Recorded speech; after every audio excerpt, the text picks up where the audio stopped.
Le chien à l'oreille coupée. Une enquête de Cédric Boukerma. Pensif, l'homme éteignit son téléphone. Tout s'était si bien passé jusqu'à présent. Le permis d'inhumer avait été délivré, et hormis la part infime réservée à Stéphanie, les biens de sa défunte épouse lui revenaient de droit.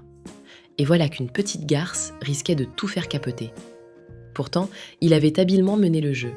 À maintes reprises, il avait constaté que le vieux pharmacien prêtait moins d'attention aux ordonnances vétérinaires qu'aux autres. Malgré tout, il aurait dû se méfier de la fille. Elle connaissait trop bien l'écriture des différents prescripteurs de la région. Il se rassura en pensant à la façon dont il était parvenu à l'embobiner. Il avait fait semblant de céder à son chantage, mais c'est lui qui avait fixé le lieu du rendez-vous. Elle ne s'était doutée de rien. D'un pas décidé, il regagna le parking. Une fois installé au volant, il s'accorda un instant de réflexion. À présent, il ne laisserait rien au hasard. Il sursauta soudain. Le tatouage, merde, j'ai failli oublier le tatouage du chien. La bête est sûrement morte à l'heure qu'il est, mais ce foutu tatouage. Cédric sourit en voyant Carolina accourir, un bloc de notes à la main. Détends-toi un peu, tu as vu l'heure qu'il est ? Fred ne va pas tarder, on peut boire un verre en l'attendant. La sonnette de l'entrée retentit. Carolina se dirigeait déjà vers la porte, mais celle-ci s'ouvrit à la volée. Fred apparut dans l'embrasure, la mine réjouie, la mèche rebelle sur l'œil et brandissant un magnum de champagne. « Frédéric Févert, votre expert comptable préféré, pour vous servir, belle dame. » Cédric contourna le bureau pour accueillir son ami, tandis que Carolina s'occupait des coupes à champagne. Lorsqu'ils eurent tous trois un verre en main, et après leur habituel échange de plaisanteries, Fred orienta la conversation vers un sujet qui lui tenait à cœur. « Tu connais mon client Chevier ? Celui des composants électroniques. Tu m'as traîné à un cocktail mortel chez lui l'été dernier. » « Oui, c'est bien lui. Et à propos de mortel, on m'a raconté une drôle d'histoire à son sujet. Tu dois te souvenir de sa belle-fille, Stéphanie. C'était la seule jolie meuf de la soirée. Eh bien, je l'ai rencontrée cet après-midi. Elle a le moral à zéro, la pauvre. Sa mère vient de mourir. Mais le plus beau, c'est qu'elle pense que Chevier l'a assassinée. J'aimerais bien mener une enquête discrète. » Devant son air conspirateur, Cédric ne put s'empêcher de rire. Se tournant vers Carolina, il précisa. Cette fille est vraiment superbe. Mais contre toute attente, ça fait 2 ans qu'elle résiste au plus beau comptable de la région parisienne. Justement, tu nous imagines volant au secours de l'orpheline ? On démasque l'affreux beau-père et, pour moi, l'affaire est dans le sac. Et t'es certain qu'elle fabule pas ? À vrai dire, j'en sais rien. Financièrement, ce décès arrange pas mal les affaires de Chevier. Selon les accords qu'ils avaient conclus à leur mariage, il récupère toutes ses parts de la société. Stéphanie dit que sa mère voulait modifier ses dispositions. Il paraît qu'elle se méfiait de son mari. Elle était suivie pour un problème cardiaque et il aurait tenté je ne sais quelle magouille parmi ses médicaments. Depuis, elle cachait soigneusement ordonnances et potions. La pauvre femme est morte dimanche dernier dans leur maison de campagne. Est-ce qu'il y a eu enquête ? Non, ça s'est passé dans un bled d'Eure-et-Loir où Chevier fait figure de notable. Et toi, t'en penses quoi de ce mec ? Pour moi, c'est un bon client. Avec lui, pas de problème de règlement, il paie rubis sur ongle. Il est assez sympa. Enfin, un peu beauf, du genre bon vivant et dragueur invétéré, plutôt lourdingue. Après un instant d'hésitation, Fred reprit. Mais tu vois, il ne me paraît pas impossible qu'il ait voulu se débarrasser de sa femme. Elle était beaucoup plus âgée que lui, et c'est elle qui avait toute l'oseille. C'est quoi leur patelin d'Eure-et-Loir ? Saint-Julien, c'est entre Chartres et Nogent-le-Rotrou. On n'a rien prévu pour le week-end. Ça te dirait d'aller respirer l'air pur de Saint-Julien ? Tu veux dire que tu es partant pour endosser la cape de Sherlock Holmes ? C'est ce que tu voulais, non ? Si tu es d'accord, moi je ne demande pas mieux. Qu'est-ce que tu en penses, Carolina ? Tu nous accompagnes ? La jeune fille déclina l'invitation. Elle avait repris des cours de comptabilité et préférait rester révisée. Cédric saisit son téléphone. « Je passe un coup de fil à Roger. Il va bien nous trouver un contact à la gendarmerie du coin. » Ils mirent près de 2 heures pour atteindre Nogent-le-Rotrou. Il était trop tard pour contacter la gendarmerie, aussi partirent-ils en quête d'un hôtel confortable et d'une auberge pour dîner. Le lendemain, l'adjudant-chef Étiennet, averti de leur visite par Roger Flandrois, les accueillit chaleureusement. Il leur parla volontiers des Chevier, qui passaient chaque fin de semaine à Saint-Julien. Il décrivit Madame Chevier comme une femme charmante. Tous ceux qui la connaissaient avaient été consternés par sa disparition prématurée. Au village, on l'aimait bien. Elle semblait plus accessible, plus modeste que son mari. À part ça, il n'y avait rien à dire, c'était un couple sans histoire. Étienne dut s'interrompre pour prendre une communication urgente. Fred et Cédric étaient déçus. Ils espéraient mieux de cet entretien. Lorsqu'il eut terminé sa conversation, Étienne revint vers eux. Il paraissait plein d'enthousiasme et tout excité. Je ne peux rien dire d'autre sur Cheviers, mais si ça vous tente, je vous invite à m'accompagner. J'ai quelque chose de plus passionnant à vous proposer. Un bûcheron vient de découvrir un cadavre dans la forêt du Gros Chêne. Cédric et Fred ne se le firent pas répéter 2 fois. Ils sautèrent dans leur voiture et suivirent la fourgonnette de gendarmerie. Les gendarmes s'arrêtèrent devant un vieux chalet en piteux état. Les 2 amis pénétrèrent dans la bicoque à la suite des hommes de la maréchaussée. Le tableau qui s'offrit à leur vue était très éprouvant. Fred n'était pas habitué à ce genre de spectacle et sentit son estomac remonter de 20 bons centimètres. Sur le plancher poussiéreux, une femme gisait dans une mare de sang à moitié coagulée. Une de ses jambes était bizarrement repliée sous elle et ses yeux fixaient un point imprécis du plafond délabré. Étienne se pencha pour mieux l'examiner. Aucun doute sur son état de santé. Tout à coup, un faible bruit s'échappa d'un tas de bois et de vieux sacs de toile empilés dans un angle de la pièce. Les gendarmes s'activèrent pour dégager l'endroit. Stupéfaits, ils découvrirent un chien, ou plutôt un chiot, un très jeune boxer maigre à faire peur. Son collier était relié par une chaîne à un anneau scellé dans le sol. Une de ses oreilles était à moitié sectionnée et du sang était coagulé sur son crâne. Une large plaie lui barrait le thorax. Bizarrement, et peut-être parce que l'animal supplicié vivait encore, la scène parut à Cédric plus hallucinante, plus horrible à regarder que le cadavre de la femme gisant à 2 pas. Il se précipita pour retirer le collier et libérer le chien. « Ne touchez à rien !» s'écria Étienne. « Il vit encore, il faut le conduire d'urgence chez un vétérinaire », répliqua Cédric. « Pas avant qu'on ait fait toutes les constatations. De toute façon, dans son état, il est foutu. » Tournant délibérément le dos aux gendarmes, Cédric prit le chien dans ses bras. Il était plus léger qu'un moineau. L'adjudant-chef voulut s'interposer. D'un coup d'épaule, Cédric le repoussa et fonça vers sa voiture, emportant la pauvre petite bête. Il se doutait qu'Étienne serait furieux et culpabilisait un peu de laisser Fred seul aux prises avec les gendarmes en colère. C'était plus fort que lui. Il lui était intolérable de regarder cet animal souffrir sans réagir. Il roula très vite jusqu'au bourg. À chaque cahot, le chien laissait fuser un faible gémissement. À l'entrée de l'agglomération, il eut la chance de repérer immédiatement l'enseigne d'un cabinet vétérinaire. La salle d'attente était bondée, pourtant, dès qu'ils virent l'état de l'animal que Cédric portait avec précaution, d'un commun accord, les autres clients lui cédèrent la priorité. Sur un appel de l'assistante, Cédric pénétra dans le cabinet médical et déposa son protégé sur la table d'auscultation. Ses yeux rencontrèrent alors ceux du vétérinaire. Le médecin des animaux n'avait pas 30 ans et c'était une magnifique brune au regard sombre. Elle ne se contenta pas d'être belle, elle fut également rapide et efficace. Avec des gestes précis de professionnelle, elle examina le chien, puis demanda à Cédric de patienter dans la salle d'attente. Au bout d'un moment, Cédric fut autorisé à la rejoindre. Elle ne cacha pas son inquiétude. « J'ai rarement vu un animal dans un état pareil. Je l'ai mis sous perfusion. Il a perdu beaucoup de sang et il est complètement déshydraté. C'est votre chien ? » ?»« Non, je viens de le trouver. Pensez-vous qu'il s'en sortira ? » ?»« Je ne peux pas encore me prononcer. Je vais le garder en observation. Il est évident qu'on a tenté de lui couper l'oreille pour faire disparaître le tatouage.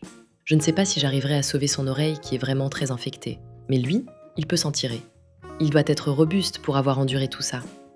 Je vous remercie, mademoiselle. Voulez-vous que je vous règle maintenant ? Non, repassez ce soir. Je saurai si son état s'est stabilisé. Ah, oui, il y a autre chose. Oui ? Voilà. Je me demande s'il ne faut pas prévenir la gendarmerie. L'arme qu'on a utilisée contre lui ne semble pas courante. On dirait un très grand couteau, à lame forte et effilée. Peut-être une arme ancienne. Je m'y connais un peu, mon père est médecin légiste. Justement, les gendarmes s'occupent de l'affaire. J'étais avec eux quand on a découvert ce chien dans des circonstances assez particulières. Vous étiez avec les gendarmes de Saint-Julien ? Oui, l'adjudant-chef Étienne. Oh, alors dites-lui de passer me voir, j'ai quelque chose pour lui. Je m'appelle Lucie Germain, il me connaît. Elle montra un petit sachet en matière plastique transparente. Le chien avait ceci coincé sous ses babines. C'est un lambeau de chair. Il a dû mordre son agresseur. Mais dans l'état de faiblesse où il se trouvait, il n'est même pas parvenu à déglutir.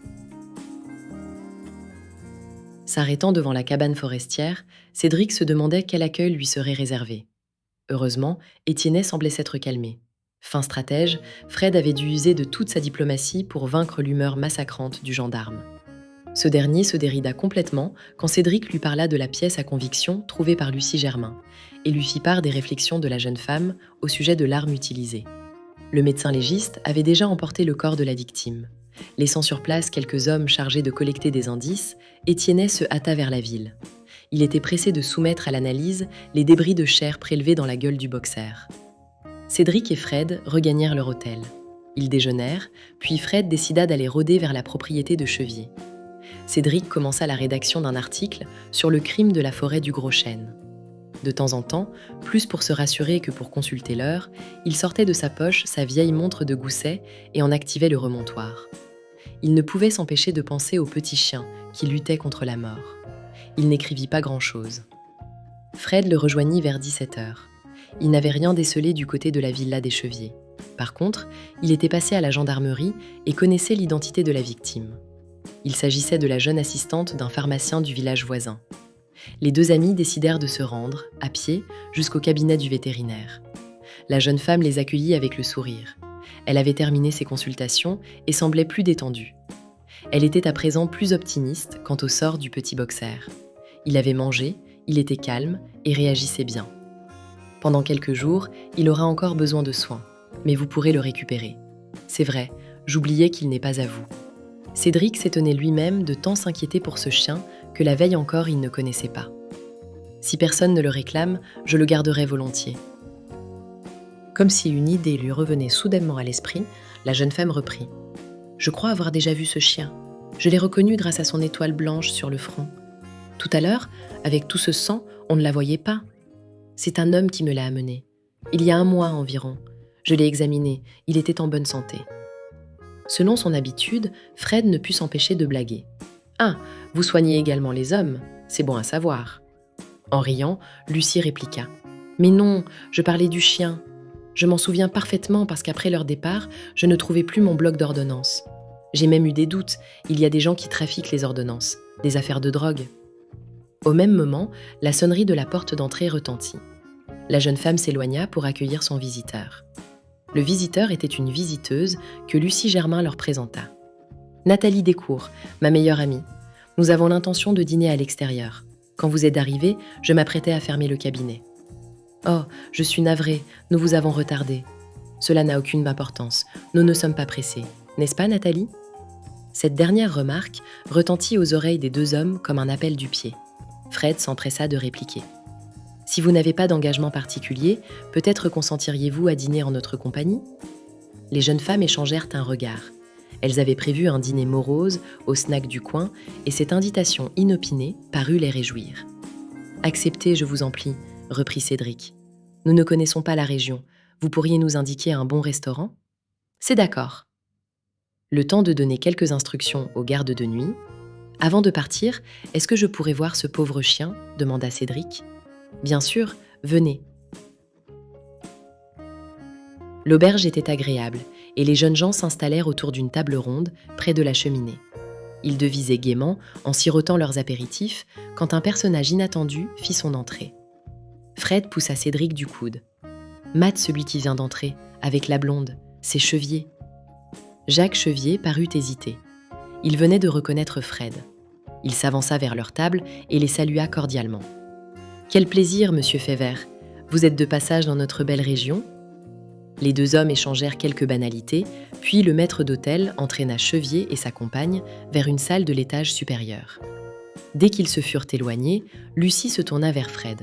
« Vous connaissez cet homme ? » ?»« Oui, c'est un de mes clients. »« Mais c'est lui, le propriétaire du chien. »« Attendez, vous en êtes certaine ? Je le connais depuis plus de 3 ans, il n'a jamais eu de chien. » Quoique... Fred laissa sa phrase en suspens. « À quoi penses-tu ? » lui demanda Cédric. « Eh bien, non, ce serait trop énorme. »« Vas-y, dis ton idée. » Chevier collectionne les armes blanches. Il possède une magnifique série de couteaux Bowie. Il me les a montrés plus d'une fois. Les blessures de la femme et du chien, Cédric reprit. Une pharmacienne, des ordonnances, une crise cardiaque. « Mais de quoi parlez-vous » s'écrièrent en chœur Lucie et Nathalie. « Nous ne vous avions pas tout raconté au sujet de cette affaire. Tu leur expliques, Fred ? » Pendant ce temps, je vais appeler Étienne. En revenant s'installer auprès de ses amis, Cédric arborait un petit air satisfait. Apparemment, Étienne ne m'en veut plus du tout d'avoir fait soigner le chien sans son autorisation. Il nous propose de le rejoindre tous les 4 après le dîner pour parler de l'affaire, devant un dernier verre. De plus, le légiste lui a déjà remis ses conclusions. C'est bien la même arme qui a été utilisée contre la femme et le chien. L'hypothèse du couteau Bowie lui convient à ravir. Le lendemain matin, les gendarmes de Saint-Julien se rendirent au domicile de Jacques Chevier. Celui-ci ne s'attendait pas à cette visite et vint ouvrir la porte en bras de chemise. La première chose qu'Étienne remarqua fut le pansement qui ornait son poignet droit. Ensuite, tout alla très vite. Chevier ne s'entêta pas longtemps. Dès que les analyses génétiques eurent prouvé l'origine des débris de chair retrouvés dans la gueule du chien, il avoua tout. Espérant s'introduire chez un vétérinaire sans éveiller les soupçons, il avait volé un jeune chien chez un éleveur. Aussitôt le bloc d'ordonnance en sa possession, il s'était débarrassé du boxer en l'attachant dans une cabane perdue au fond d'un bois. Malheureusement pour lui, et pour elle, l'assistante du pharmacien connaissait bien l'écriture de Lucie Germain. Elle savait aussi que le couple Chevier n'avait pas de chien. À l'annonce du décès de Madame Chevier, elle s'était souvenue du médicament remis au mari et le soupçonna d'avoir rédigé lui-même une fausse ordonnance afin d'empoisonner sa femme. Elle entreprit de le faire chanter. Acculé, Chevier n'avait pas imaginé d'autre alternative que de la tuer. Collectionneur de couteaux, il n'eut que l'embarras dans le choix des armes. Avant de regagner Paris, Cédric passa faire ses adieux à Lucie. Elle était justement en communication téléphonique avec le propriétaire du chien. Celui-ci n'avait pas le temps de se déplacer pour récupérer son animal aussi. Cédric proposa-t-il de le reconduire. Cédric et Fred reprirent la route de Paris, le boxer confortablement installé sur le siège arrière de la Jaguar. Ils atteignirent très rapidement l'élevage canin. L'homme qui les accueillit ne s'attendait pas à récupérer une bête en si piteux état. Il en avait fait l'acquisition dans le seul but de le présenter à des concours. Constatant la mutilation que l'animal avait subie, il fut partagé entre la colère et le désespoir. « Que voulez-vous que je fasse d'un phénomène pareil ?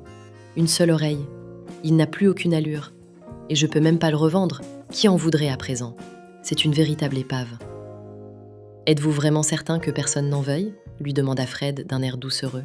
« Il faudrait être fou, rétorqua l'éleveur.